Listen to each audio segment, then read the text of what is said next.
السلام علیکم ورحمۃ اللہ وبرکاتہ۔ بسم اللہ الرحمن الرحیم۔ مراد صاحب کی بیٹیاں سارا دن ٹی وی دیکھتی رہتی۔ جب وہ منع کرتے تو بیوی بیچ میں آ جاتی اور کہتی بچیاں ہیں، انہیں آزادی سے جینے دیں، آپ کیا ہر وقت روک ٹوک کرتے ہیں۔ مراد صاحب کو بیوی اور بیٹیوں کی بات پر افسوس ہوتا۔ ان کے دل میں خدا کا خوف تھا۔ پھر ایک دن ان کی بیٹی ٹی وی دیکھتے ہوئے بڑا بیہودہ قسم کا رقص کرنے لگی تو انہوں نے اسے آگے بڑھ کر ایک تھپڑ لگا دیا۔ ان کی بیوی نے غصے میں انہیں برا بھلا کہا تو مراد صاحب گھر سے نکل کر مسجد چلے گئے۔ تھوڑی ہی دیر بعد ایک بچہ دوڑتا ہوا آیا اور اس نے بتایا کہ گرمیوں کی شام تھی، عصر کے بعد بھی ایسا لگ رہا تھا جیسے اب بھی سورج سوا نیزے پر موجود ہے۔ گرمی تھی کہ کم ہونے کا نام ہی نہیں لے رہی تھی۔ ایسے میں بوڑھے مراد صاحب کے لیے نوکری کرنا بہت مشکل تھا۔ 55 سال کی عمر میں وہ بہت سی بیماریوں میں مبتلا ہو چکے تھے، لیکن گھر چلانے کے لیے انہیں نوکری کرنی تھی۔ پھر 3 جوان بیٹیوں کا ساتھ تھا جن کے رشتوں کے لیے وہ بے حد پریشان تھے۔ نہ جانے کیا بات تھی کہ ان کی بیٹیوں کے لیے کوئی اچھا رشتہ آتا ہی نہیں تھا، اور جو رشتے آتے وہ اس قابل نہ ہوتے کہ وہ اپنی بیٹیوں کو رخصت کر دیتے۔ 1-2 اچھے رشتے بھی آئے تھے لیکن اسے ان کی بیٹیوں نے ٹھکرا دیا۔ ان کی بیٹیاں نہ صرف جوان تھیں بلکہ بہت ہی منہ پھٹ اور منہ زور تھیں۔ وہ اپنے باپ کے منہ پر بھی صاف جواب دینے سے باز نہیں آتی تھیں۔ اب بھی مراد صاحب دفتر سے لوٹتے وقت بہت ہی زیادہ پریشان تھے۔ ان کے ہاتھ میں شادی کا کارڈ تھا۔ ان کے دفتر کے ایک دوست نے انہیں اپنی بیٹی کی شادی پر دعوت دے کر بلایا تھا، اور ان کے دماغ میں یہی سوچ چل رہی تھی کہ ان کی زندگی میں یہ دن کب آئے گا۔ کوئی بیٹا تو تھا نہیں، 3 بیٹیوں کی ذمہ داری تھی، اور ایسے میں اب تک وہ ایک بیٹی کو بھی رخصت نہیں کر پائے تھے۔ وہ جتنا بھی کماتے ان کی بیوی سب کا سب خرچوں میں اڑا دیتی۔ نہ ہی اچھے رشتے آ رہے تھے، نہ ہی بیٹیوں کو رخصت کرنے کے لیے ان کی بیوی نے کچھ جمع پونجی کی تھی۔ ان کی آنکھیں آنسوؤں سے دھندلاتی رہتی تھیں۔ وہ مستقبل کو لے کر بہت ہی فکر مند رہتے تھے۔ اکثر تو انہیں یہ پریشانی ستاتی کہ اگر وہ اس دنیا سے چلے گئے تو ان کی بیٹیوں کا کیا ہوگا۔ وہ جانتے تھے کہ ان کی بیٹیاں کسی قابل نہیں ہیں، نہ ہی انہوں نے پڑھائی کی تھی، نہ ہی کوئی ہنر سیکھا تھا۔ بس سارا وقت اماں کے ساتھ یا تو بازار کے چکر کاٹتی یا پھر ٹی وی کے آگے بیٹھی رہتی۔ مراد صاحب نے سوچا تھا کہ وہ اپنی بڑی بہن سے بات کریں گے اور اپنی بڑی بیٹی کا رشتہ ان کے بیٹے کے ساتھ طے کر دیں گے۔ کم سے کم وہ بڑی بیٹی کے فرض سے سبکدوش ہوتے۔ انہی سب سوچوں کے درمیان وہ اپنے گھر پہنچے تو ٹی وی کی تیز آواز نے ان کا استقبال کیا۔ مراد صاحب کو ٹی وی سے سخت نفرت تھی، لیکن بیٹیوں کے آگے وہ خاموش ہو جاتے تھے۔ اب بھی مراد صاحب نے زور سے سلام کیا، لیکن ان کی بیٹیاں ٹی وی میں اس قدر محو تھیں کہ انہیں باپ کی سلام کی آواز بھی سنائی نہیں دی۔ گھر کا حال بہت ہی برا تھا، ہر چیز بے ترتیب پڑی تھی اور بیٹیاں بس ٹی وی پر نظریں جمائے بیٹھی تھیں۔ مراد صاحب نے ایک نظر پورے گھر پر ڈالی اور انہیں یہ دیکھ کر بہت افسوس ہوا کہ 3 جوان بیٹیوں کے ہوتے ہوئے بھی گھر کسی کباڑ خانے کا منظر پیش کر رہا تھا۔ وہ تھک ہار کر کرسی پر بیٹھ گئے۔ کسی نے ان سے پانی تک نہیں پوچھا تھا۔ ان کا سارا وجود پسینے سے شرابور ہو گیا تھا۔ چند پیسے بچانے کی خاطر وہ بہت دور سے پیدل چلتے ہوئے گھر آیا کرتے تھے۔ کچھ دیر سانس لینے کے بعد وہ پانی پی کر کمرے میں گئے تو وہاں ان کی بیوی اپنے موبائل فون میں مصروف تھی۔ مراد صاحب نے بیوی کو سلام کیا تو ان کا چہرہ دیکھے بغیر ہی بیوی نے سلام کا جواب دیا تھا۔ وہ فون میں ہی مصروف رہی تھی۔ مراد صاحب گھر کے اس ماحول سے تنگ آ چکے تھے۔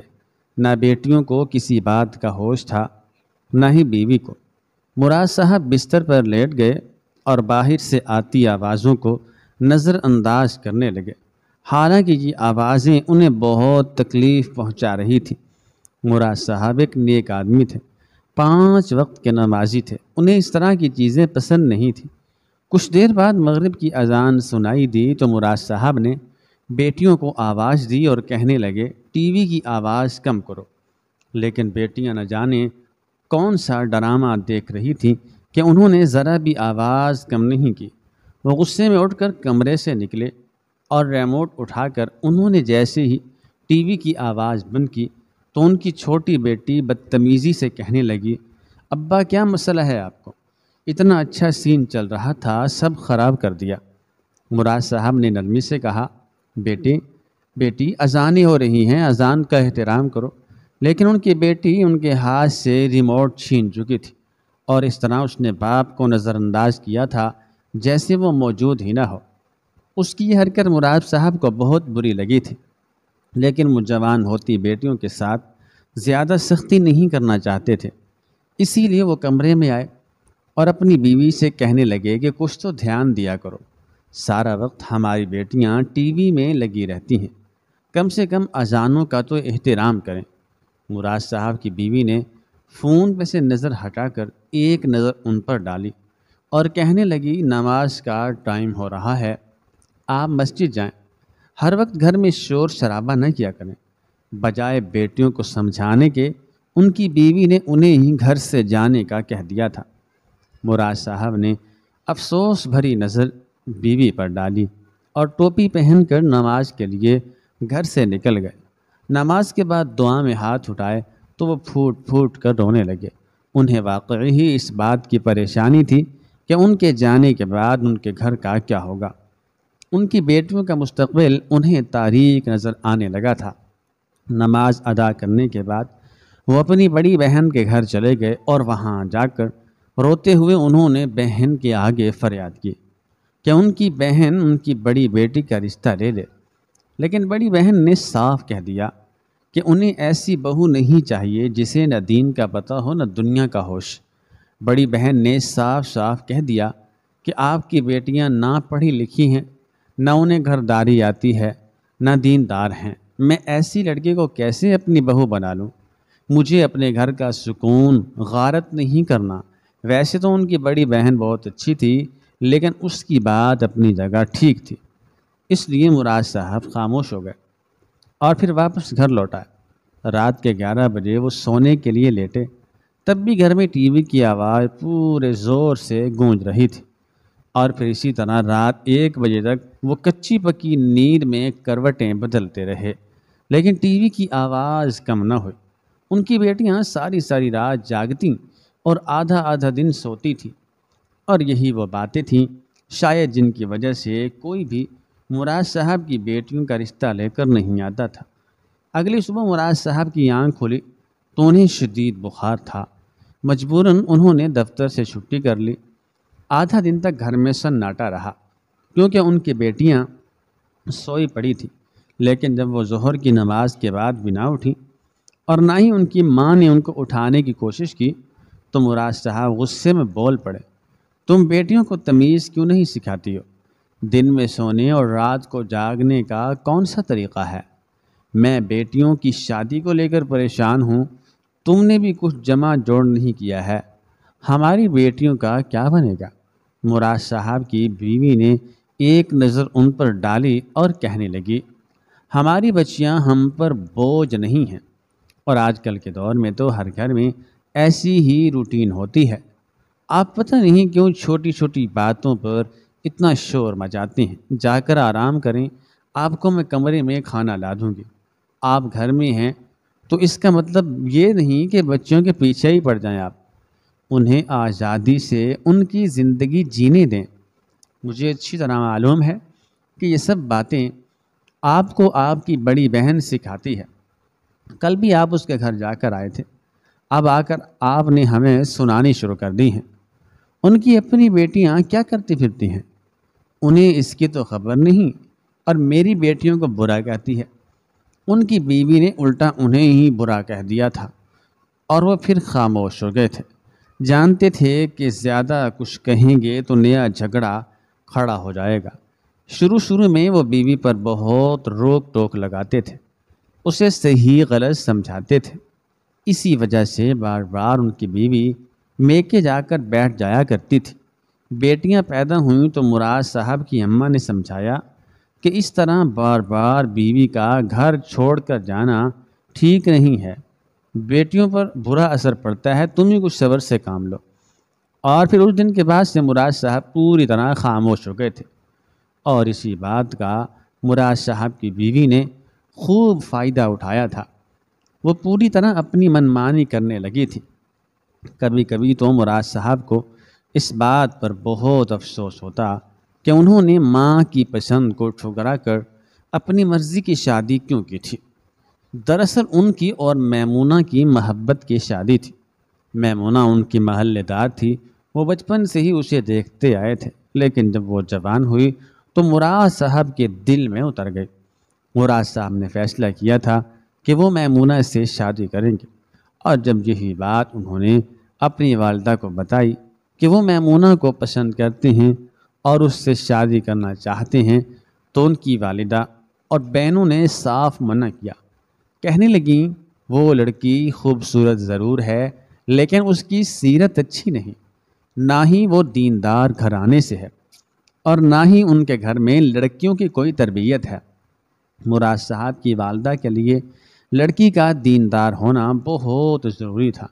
انہوں نے مراد صاحب کے لیے لڑکی بھی پسند کر رکھی تھی، اسی لیے بیٹے کو صاف لفظوں میں منع کرتے ہوئے وہ کہنے لگیں کہ کسی کی بیٹی کا عیب نہیں نکالنا چاہیے، لیکن میمونہ اور اس کی بہنیں بہت ہی آوارہ قسم کی لڑکیاں ہیں، ہر وقت دروازے پر لٹکی رہتی ہیں۔ میمونہ بھی تو ہر وقت دروازے پر ہی کھڑی رہتی تھی، لیکن اس وقت جوانی کا زور تھا، مراد صاحب کو عشق چڑھا ہوا تھا۔ انہیں اپنی ماں بہنوں کی باتیں سمجھ نہیں آئیں۔ جب ماں نے بار بار سمجھانے کی کوشش کی تو انہوں نے ہی کہا تھا کہ اماں جو بھی ہو میں نبھا لوں گا، اب بس میری شادی کروا دیں۔ اکلوتے بیٹے کی خواہش پر ماں نے خاموشی اختیار کرتے ہوئے میمونہ سے مراد صاحب کی شادی کروا دی تھی، لیکن جیسے ہی چند دن گزرے میمونہ کے رنگ پوری طرح کھل کر سامنے آ گئے۔ وہ گھر کے کسی کام کو ہاتھ نہ لگاتی، بنا بات کے جھگڑا کرتی، اور ہر وقت اسے بس گھر سے باہر جانے کی لگی رہتی۔ چند ہی مہینوں میں مراد صاحب کو اپنی غلطی کا احساس ہو گیا۔ مراد صاحب شروع سے ہی نمازی پرہیزگار تھے، لیکن میمونہ جمعے کے دن کی نماز بھی پڑھنا گوارا نہ کرتی تھی۔ ہر وقت ناخنوں پر نیل پالش لگی رہتی، میک اپ سے چہرہ بھرا ہوتا، اور وہ کبھی چھت پر تو کبھی دروازے پر لٹکتی نظر آتی۔ شروع میں تو اس بات پر کئی دفعہ ان کا جھگڑا بھی ہوا، لیکن میمونہ کے ماں باپ اسے بہت سپورٹ کرتے تھے، اسی لیے وہ اپنے گھر جا کر بیٹھ جایا کرتی تھی۔ مراد صاحب محبت کے ہاتھوں مجبور تھے، بار بار اسے منا کر واپس لے آتے، اور پھر جب ایک کے بعد دوسری بیٹی کی پیدائش ہوئی تو پھر ان کی اماں نے انہیں سمجھایا کہ بیٹیوں کے مستقبل پر اس کا برا اثر پڑے گا۔ ماں باپ کی لڑائی بچوں کو بہت زیادہ متاثر کرتی ہے، اور پھر بیٹیوں کی وجہ سے وہ خاموش ہو گئے تھے، لیکن ہر گزرتے دن کے ساتھ ان کے گھر کے حالات خراب ہوتے چلے گئے۔ بوڑھی ماں گھر کا سارا کام کرتی اور اپنی پوتیوں کو بھی سنبھالتی۔ میمونہ کو تو اپنے سجنے سنورنے سے ہی فرصت نہیں تھی۔ یہ بیٹیاں بھی نہ جانے اس نے کیسے پیدا کر دی تھی، ورنہ اس کا بس چلتا تو وہ کبھی ماں بھی نہ بنتی۔ اس کے لیے اس کی خوبصورتی سے بڑھ کر کچھ نہیں تھا۔ جب ان کی ماں اپنے آخری وقت پر پہنچی تو وہ بستر پر پڑ گئے، اور انہی دنوں گھر کا سارا نظام درہم برہم ہو گیا۔ مراد صاحب کو اس بات کا اچھی طرح احساس ہو گیا کہ اب تک ان کا گھر ان کی ماں نے ہی سنبھالا ہوا تھا۔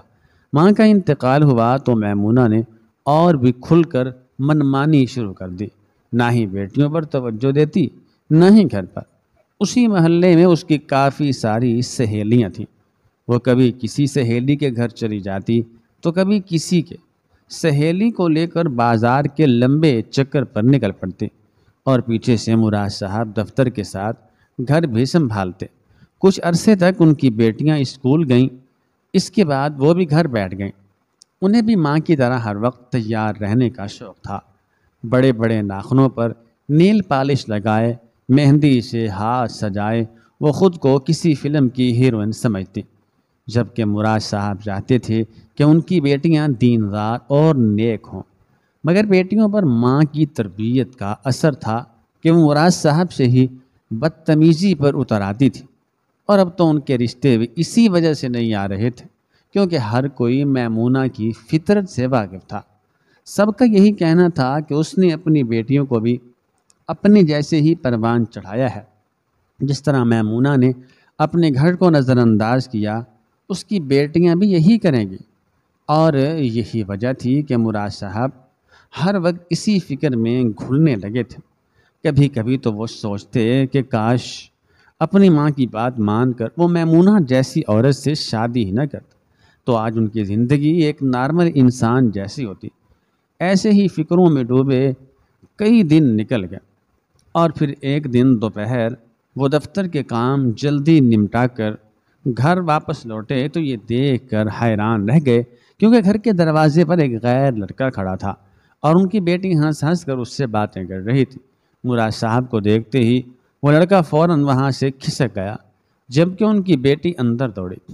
وہ گھر میں داخل ہوئے تو انہوں نے بیٹی کو بلایا اور پوچھا کہ وہ کون لڑکا تھا اور وہ کس سے بات کر رہی تھی، لیکن بیٹی خاموش رہی، اس نے کوئی جواب نہ دیا۔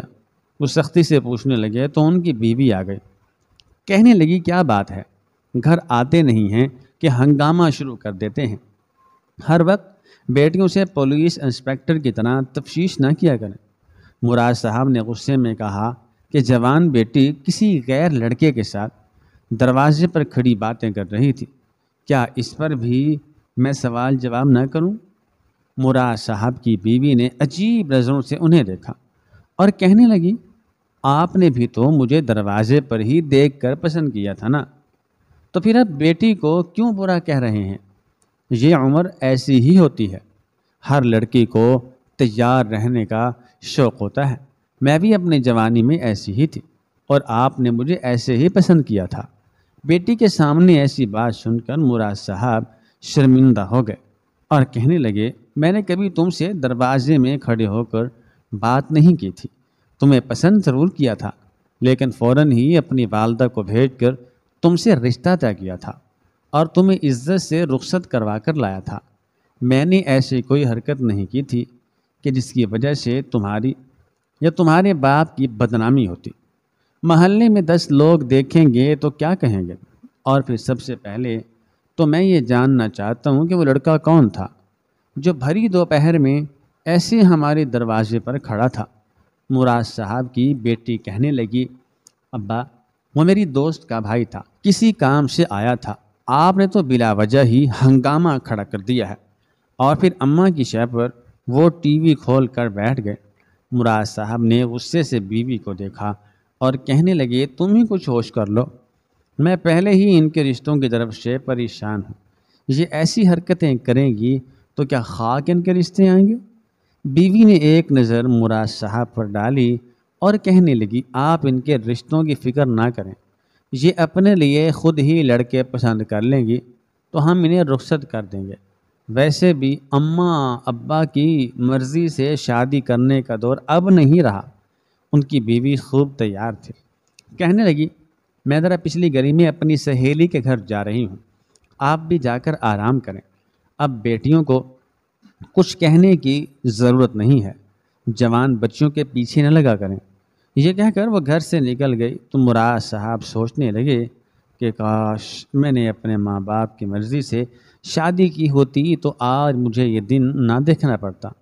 انہیں اب اس بات کا بہت زیادہ پچھتاوا تھا کہ اس وقت انہوں نے اپنی ماں کی بات کیوں نہیں مانی تھی۔ وہ جان گئے تھے کہ ان کی ماں ایک دور اندیش عورت تھی جس میں اس وقت انہیں سمجھ دینے کی کوشش کی تھی، لیکن اس وقت تو مراد صاحب کے دماغ پر محبت کا بھوت سوار تھا اور یہی وجہ تھی کہ انہیں اپنی ماں کی کوئی بھی بات سمجھ نہیں آئی تھی۔ اور آج جب وہ پچھتا رہے تھے تو ان کے پاس واپسی کا کوئی راستہ نہیں تھا، وہ اپنے کمرے میں تنہا ہی رہ گئے تھے۔ باہر تینوں بیٹیاں زور و شور سے گانے چلا کر بیٹھی تھیں۔ مراد صاحب نے کچھ بھی نہ کہا، لیکن عصر کی اذانیں ہوئیں اور گانوں کی آواز کم نہ ہوئی تو وہ کمرے سے نکلے، اور یہ دیکھ کر ان کے قدموں تلے سے زمین نکل گئی۔ ان کی بڑی بیٹی تیز آواز میں گانے چلائے کسی بیہودہ قسم کے گانے پر بیہودہ رقص کر رہی تھی۔ کبھی وہ کمر مٹکاتی تو کبھی سینہ مٹکاتی۔ دوپٹے سے بے نیاز تنگ لباس میں جوان بیٹی کو ایسا رقص کرتے دیکھ کر وہ شرم سے زمین میں گڑ گئے۔ آگے بڑھ کر انہوں نے ٹی وی بند کیا اور غصے سے کہنے لگے، یہ میرا گھر ہے، کوئی طوائف خانہ نہیں، تم تینوں کو شرم نہیں آتی؟ یہ سننا تھا کہ بیٹی بدتمیزی سے بولی کہ ابا آپ ایسا کریں، مسجد میں ہی بستر لگا لیں، گھر نہ ہی آیا کریں، آپ کو ہر وقت بس لیکچر دینا آتا ہے۔ بیٹی کی بات سن کر مراد صاحب نے اسے سمجھانے کی کوشش کی کہ شریف گھرانوں کی لڑکیاں ایسی حرکتیں نہیں کرتیں، اللہ تعالیٰ ناراض ہوتا ہے۔ لیکن مراد صاحب کی بیٹی نے ان کی ایک نہ سنی، کہنے لگی اللہ مجھ سے ناراض ہوگا نا، آپ کو کیا ہے، آپ جائیں، جا کر مسجد میں بیٹھ جائیں۔ اس نے دوبارہ ٹی وی کھول دیا، ٹی وی آن کر دیا اور ان کے سامنے ہی رقص کرنے لگی۔ اسے یہ جیداری اس کی ماں سے ملی تھی۔ میمونہ بھی ایسے ہی تھے، غلطی کر کے وہ کبھی شرمندہ نہیں ہوتی تھی، بلکہ بڑی ڈھٹائی سے اپنی غلطی پر سینہ چوڑا کر کے گھومتی تھی۔ ان کی بڑی بیٹی نیلم نے بھی یہی کیا تھا۔ آنکھوں میں آنسو لیے انہوں نے گھر چھوڑا تھا اور مسجد میں آ کر بیٹھ گئے تھے۔ نماز پڑھنے کے بعد بھی ان کا گھر واپس جانے کا دل نہیں تھا۔ وہ بس مسجد کے ایک پلر سے ٹیک لگائے اللہ کے حضور دعا مانگنے لگے کہ کسی طرح ان کی بچیوں کو ہدایت مل جائے۔ اتنے میں محلے کا ایک بچہ دوڑتا ہوا آیا اور کہنے لگا، مراد صاحب جلدی سے گھر جائیں، آنٹی نے آپ کو بلوایا ہے۔ یہ سن کر مراد صاحب حیران ہوئے۔ کچھ دیر پہلے تک سب کچھ ٹھیک تھا، پھر اچانک کیا ہوا؟ وہ جلدی سے مسجد سے نکل کر گھر پہنچے۔ ان کے دروازے پر 7-8 عورتیں کھڑی تھیں اور وہ سب بہت ہی حیران پریشان نظر آ رہی تھی۔ مراد صاحب نے جگہ بنائی اور گھر کے اندر گئے تو اپنی بیوی اور بیٹیوں کے دیکھا۔ ان کی بڑی بیٹی بری طرح چیخیں مار رہی تھی، جبکہ چھوٹی بیٹیاں پریشانی سے اس کے پاس بیٹھی تھیں۔ بیوی کے چہرے کے رنگ بھی اڑے ہوئے تھے اور بڑی بیٹی بس چیخ چیخ کر ایک ہی بات کہہ رہی تھی، اماں سب کچھ اندھیرا ہے، اماں سب کچھ اندھیرا ہے۔ مراد صاحب نے پوچھا کیا ہوا ہے؟ تو ان کی بیوی کہنے لگی، میں سہیلی کے گھر سے واپس لوٹی تو مجھے بھی اس کے چیخنے کی آواز سنائی دی۔ بیٹیوں سے پوچھنے پر پتہ چلا کہ اسے کچھ بھی نظر نہیں آ رہا، سب کچھ اندھیرا دکھ رہا ہے۔ مراد صاحب نے پوچھا کہ آخر ہوا کیا تھا؟ چھوٹی بیٹیوں نے بتایا کہ رقص کرتے کرتے نیلم گر گئی تھی اور پھر اچانک سے ہی اسے نظر آنا بند ہو گیا۔ یہ سن کر مراد صاحب بھی گھبرا گئے، جلدی سے گلی کے کونے والے ڈاکٹر کو بلا کر لائے۔ اس نے چیک اپ کیا اور کہنے لگا، ان کی بینائی کے ساتھ کچھ مسئلہ ہوا ہے، انہیں کسی بڑے آئی اسپیشلسٹ کو دکھائیں۔ مراد صاحب نے اپنی الماری سے پیسے نکالے، بیٹی کو ٹیکسی میں بٹھا کر بڑے ڈاکٹر کے پاس لے گئے اور چیک اپ ہونے پر پتہ چلا کہ ہمیشہ کے لیے اس کی بینائی چلی گئی ہے۔ کوئی رگ بری طرح متاثر ہوئی تھی اور اس کی وجہ سے اچانک سے ہی وہ ہمیشہ کے لیے نابینا ہو گئی تھی۔ یہ سن کر مراد صاحب کے قدموں تلے سے زمین نکل گئی تھی۔ ان کی بیوی میمونہ بھی کافی پریشان تھی اور چھوٹی 2 بیٹیاں تو پوری طرح ہی رونے لگی تھیں۔ ڈاکٹر نے کہا تھا کہ اگر اللہ تعالیٰ نے چاہا تو قدرتی طور پر ان کی بینائی واپس آ جائے گی۔ جو رگ دبی ہے اگر وہ ٹھیک ہوئی تو انہیں نظر آنے لگے گا، لیکن ہم کچھ نہیں کر سکتے۔ اور پھر بڑی بیٹی کا ہاتھ پکڑ کر مراد صاحب اسے گھر لے آئے تھے۔ انہیں بیٹی سے لاکھ شکوے صحیح، لیکن وہ باپ تھے، اتنی بڑی تکلیف پر بیٹی کو اکیلا نہیں چھوڑ سکتے تھے۔ ان کی بیٹی بھی اپنے اندھے ہو جانے پر نہ صرف پریشان تھی بلکہ باپ کا ہاتھ پکڑ کر زاروں قطار رو رہی تھی۔ کچھ دیر پہلے والے اس کے جملے اسے یاد آ رہے تھے۔ بیٹی نے مراد صاحب سے معافی مانگ لی تھی۔ چھوٹی بیٹیاں بھی نہ صرف خوف زدہ تھیں بلکہ اپنے باپ کے آگے شرمندہ تھیں۔ کہنے لگیں، ابا ہمیں معاف کر دے، ہمیں ہمارے کیے کی سزا مل رہی ہے۔ نہ کبھی ہم نے اذانوں کا احترام کیا، نہ آپ کی بات کا مان رکھا۔ اسی لیے یہ سب کچھ ہوا ہے۔ مراد صاحب نے ٹی وی اٹھا کر اسی وقت فروخت کر دیا اور بیوی اور بیٹیوں کو ہدایت کی کہ وہ نماز کی پابندی شروع کریں۔ انہیں یقین تھا کہ اللہ تعالیٰ نیلم کو ٹھیک کر دیں گے۔ اس حادثے نے نہ صرف نیلم بلکہ ان کی بیوی بیٹیوں کی زندگی کو بھی بدل دیا۔ وہ سب کی سب ہدایت کے راستے پر چل پڑی تھی۔ کچھ ہی دن گزرے تھے کہ ان کے بیٹیوں کے رشتے آنے بھی شروع ہو گئے۔ نیلم کی تو بینائی کا مسئلہ تھا، اسی لیے انہوں نے باری باری دونوں بیٹیوں کو رخصت کر دیا۔ نیلم آج بھی ان کی دہلیز پر بیٹھی ہے اور کسی معجزے کی منتظر ہے۔ اسے کبھی کبھی اپنے الفاظ یاد آتے ہیں تو وہ بہت زیادہ روتی ہے۔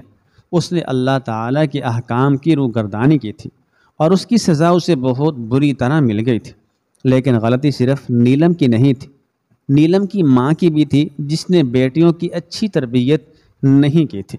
کچھ غلطی مراد صاحب کی بھی تھی کہ انہوں نے شادی کے وقت ایک دیندار لڑکی کو منتخب نہ کرتے ہوئے ایک خوبصورت چہرے کا انتخاب کیا تھا۔ کہیں نہ کہیں اس معاشرے میں جو کچھ ہو رہا ہے اس میں سب کی ہی برابر کی غلطی ہے۔ اگر سب اپنے حصے کی غلطیاں سدھار لیں تو ایک دن سب کچھ ٹھیک ہو جائے گا۔ تو نوجوان حضرات کے لیے، لڑکیوں کے لیے سبق ہے کہ وہ کبھی بھی اپنی مرضی سے شادی نہ کریں۔ مرضی سے شادی کرنی بھی ہے تو اپنے والدین کے ضرور اجازت لیں۔ اللہ تعالی ہم سب کو عمل کی توفیق عطا فرمائے۔